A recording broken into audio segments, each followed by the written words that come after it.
وعلیکم السلام ورحمۃ اللہ وبرکاتہ۔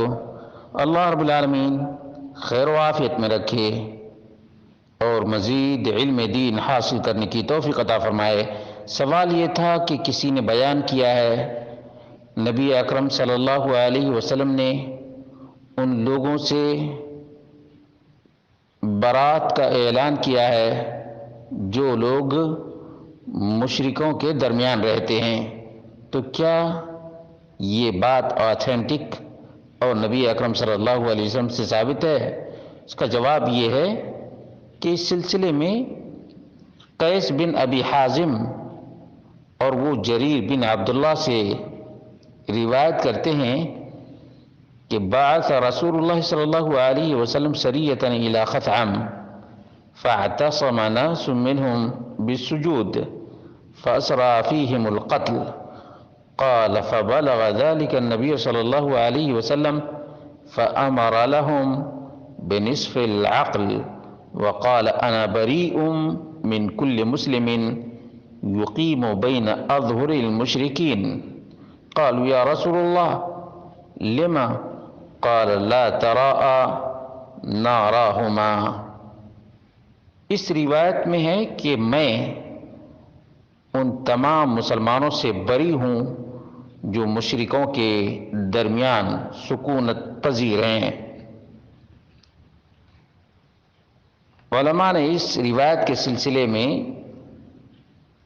لمبی بحث کی ہے کہ آیا یہ روایت مسند اور متصل ہے یا مرسل اور ضعیف ہے۔ ابو داؤد میں 2465، ترمذی میں 1064 نمبر کی روایت ہے، متصل اور مسند ہے۔ اور قیس بن ابی حازم کی ڈائریکٹ مرسل روایت بھی ہے جو نسائی میں 4780 نمبر پر ہے۔ وقد ذهب غير واحد من أئمة الحديث إلى ترجيح كون الحديث مرسل۔ بہت سے محدثین نے اس روایت کو مرسل قرار دیا ہے، مسند نہیں۔ مثال کے طور پر ابو حاتم ہیں، بخاری ہیں، ترمذی، نسائی، دارقطنی وغیرہ ہیں، انہوں نے کہا کہ یہ مسند نہیں بلکہ مرسل ہے۔ امام ترمذی نے کہا سألت محمدا عن هذا الحدیث، میں نے محمد بن اسماعیل البخاری سے اس حدیث کے بارے میں پوچھا، فقال الصحیح عن قیس بن ابی حازم مرسل۔ حقیقت تو یہ ہے کہ یہ روایت قیس بن ابی حازم سے مرسل ہے۔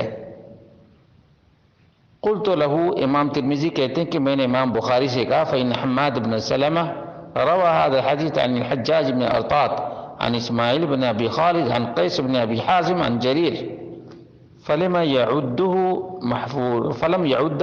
محفوظا، تو امام بخاری نے اس روایت کو محفوظ نہیں کہا۔ الانتہا من العلل الکبیر، جلد نمبر 2 صفحہ نمبر 100۔ وقال ابو داود، امام ابو داود رحمہ اللہ نے کہا بعد ما روى الحديث مسند في سنده رواه هشيم ومعمر وخالد الواسطي وجماعة لم يذكروا جريرا، بیچ میں جو واسطہ جریر کا ہے اس کا ذکر ان تمام روات نے نہیں کیا ہے۔ البدر المنیر لابن الملقن، جلد نمبر 9 صفحہ نمبر 163۔ معلوم یہ ہوا کہ فالحدیث على هذا ضعیف لا يثبت عن النبی صلی اللہ علیہ وسلم، ان وجوہات کی بنا پر یہ روایت ضعیف ہے، نبی اکرم صلی اللہ علیہ وسلم سے ثابت نہیں ہے۔ بعض علماء نے صحیح بھی کہا ہے، لیکن اصول حدیث کے روح سے یہ روایت مرسل ہے اور مرسل ضعیف کے زمرے میں آتی ہے۔ واللہ اعلم بالصواب۔